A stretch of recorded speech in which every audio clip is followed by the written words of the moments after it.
है कि वो जिस सड़क पर चल रहे हैं उसका नाम अब्दुल हामिद है या अब्दुल कलाम है, उन्हें इस बात से फ़र्क पड़ता है कि उनके बच्चों को रेगुलर कॉलेज में एडमिशन मिल रहा है कि नहीं, चाहे वो जाकिर हुसैन कॉलेज हो, चाहे वो हिंदू कॉलेज हो। वो चाहते हैं कि उनके बच्चों को अच्छे से अच्छी शिक्षा मिले, अच्छे से अच्छा खाना मिले, अच्छे से अच्छा डिग्निफाइड एम्प्लॉयमेंट उनको मिले और अच्छे से अच्छे सामाजिक वैल्यूज़ के साथ वो पले बढ़े, ऐसे समाज में पले बढ़े जहाँ पर लगातार एक समुदाय विशेष को दूसरे समुदाय विशेष के साथ हमेशा दुश्मनी की भावना पैदा करने के लिए देश में राजनीति और नीतियाँ लाई जाती हैं। कि हमारा देश साझी शहादत साझी विरासत वाला देश है।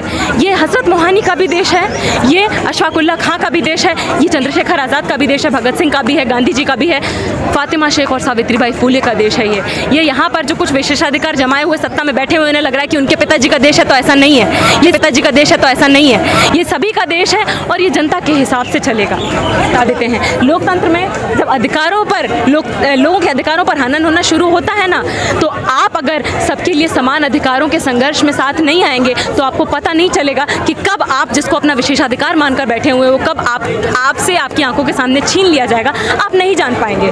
तो इसीलिए सभी का हक और सभी का हित इसी में है कि जनता के लिए समान अधिकारों की राजनीति और संघर्ष में साथ आइए, चाहे कोई भी केंद्र में सरकार हो। हमें इन बहुत बुनियादी मूल्यों पर सरकार को जज करना पड़ेगा कि क्या वो लोगों को डिग्निफाइड एम्प्लॉयमेंट दे रही है कि नहीं, मिनिमम वेजेस दे रही है कि नहीं, सम्मानजनक काम की स्थिति दे रही है कि नहीं, 2 वक्त की 3 वक्त की रोटी दे रही है कि नहीं, रोटी कपड़ा मकान दे रही है कि नहीं। ये चीज़ें अगर हम इन पर इवैल्यूएट नहीं करेंगे सरकार को और लगातार इस तरीके की मंदिर मस्जिद गोबर गाय गोबर और हिंदू मुसलमान की राजनीति को हम चलते रहने देंगे तो हम एक देश की तरह, एक समुदाय की तरह, एक लोगों की तरह हम आगे नहीं बढ़ पाएंगे कभी भी। और हमारे समाज में जितनी भी कुरीतियाँ हैं, जितनी भी दिक्कतें हैं, वो उनकी यथास्थिति ना केवल बनी रहेगी, वो और ज़्यादा बदतर होगी। और ये समझने की ज़रूरत है आज हमको कि हमारा देश साझी शहादत साझी विरासत वाला देश है।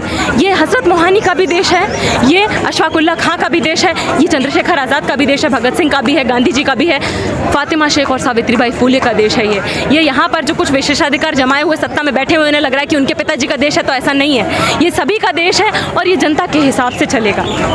कि हमारी जो सरकारें हैं उनके पास वो नहीं चाहती कि जनता के हित की वो राजनीति करें, इसलिए लगातार इस तरीके की अननेसेसरी इररेलेवेंट पॉलिटिक्स की जाती है। जैसे कि मैंने कहा, लोगों को इस बात से फ़र्क नहीं पड़ रहा है कि उनको हिंदू कॉलेज में एडमिशन मिल रहा है या जाकिर हुसैन कॉलेज में एडमिशन मिल रहा है, उन्हें इस बात से फ़र्क पड़ता है कि उन्हें रेगुलर कॉलेज में एडमिशन मिल रहा है कि नहीं मिल रहा है। तो ये सुनिश्चित किया जाना ज़रूरी है सबसे पहले कि लोगों को उनके अधिकार मिल रहे हैं कि नहीं। उसके बाद कहाँ का नाम बदलना है, कौन सा धर्म कौन चुनना चाहता है, ये लोगों पर छोड़ दीजिए ना। ये लोकतंत्र है, लोग डिसाइड कर लेंगे हर चीज़। हमने मतलब जिन चीज़ों की जिम्मेदारी हमने सरकार को सौंपी है उस जिम्मेदारियों पर वो खरी उतरे ना।